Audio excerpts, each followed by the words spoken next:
Yun na guys, nagluto na naman si Dudong ng turbong isda. Ayan o, sarap-sarap niyan. Kainan na.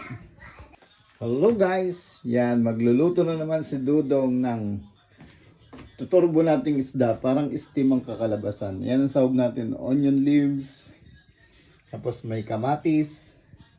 Tapos puting sibuyas. Yan. Yan lang guys, tapos mamaya timplahan natin. Okay, update ko kayo mamaya. Mama. Yan o, meron din tayong puting sibuyas. Yan o, may puting sibuyas din tayo. Lalagyan na natin ng palaman ng ating isda. Ayan o. Yan na guys, titimplahan na natin ng bawang powder. Labas, bawang. Lumabas ng bawang.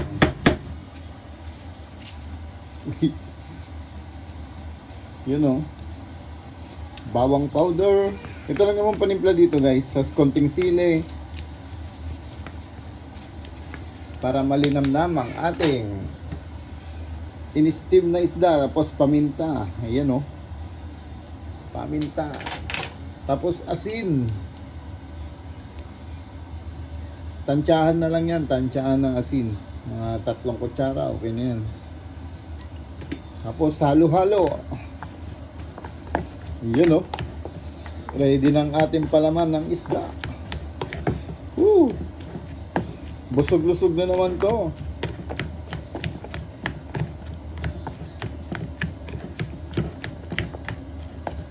Yan. Okay na. Lagay na natin sa isda. Yan na guys. Lalagyan na natin ang palaman ng ating isda. Ayun o. Ito yung mga hula-hulang luto ni Dudong. Ayan o. 1-0. Yung pangalawa naman.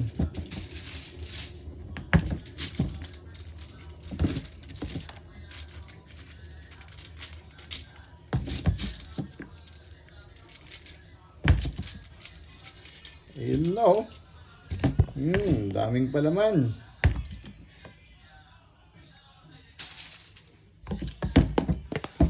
Iubos na natin yan.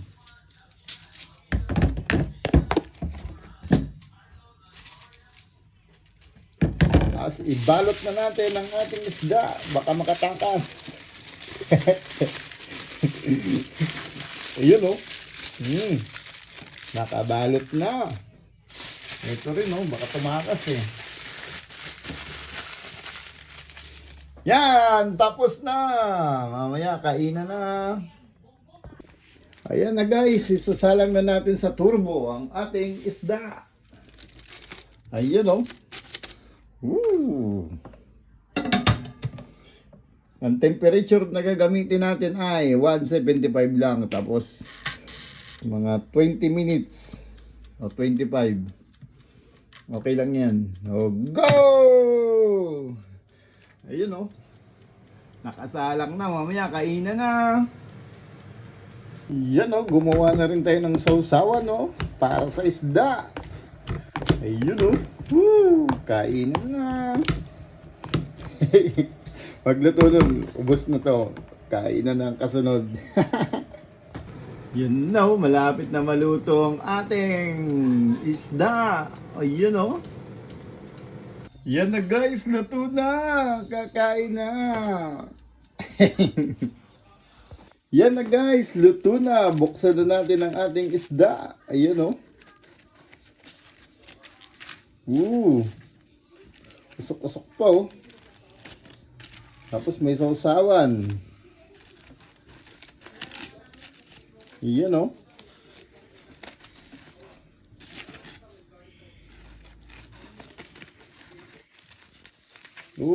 Ha? Luto na ang ating isda. Turbo lang ang gamit natin dyan guys. Ayan o. Yan. Sa may mga turbo dyan. Pwede nyo nang tularan yan. Uy. Yun o. Tapos may sausawan o. Kasunod yan. Kainan na.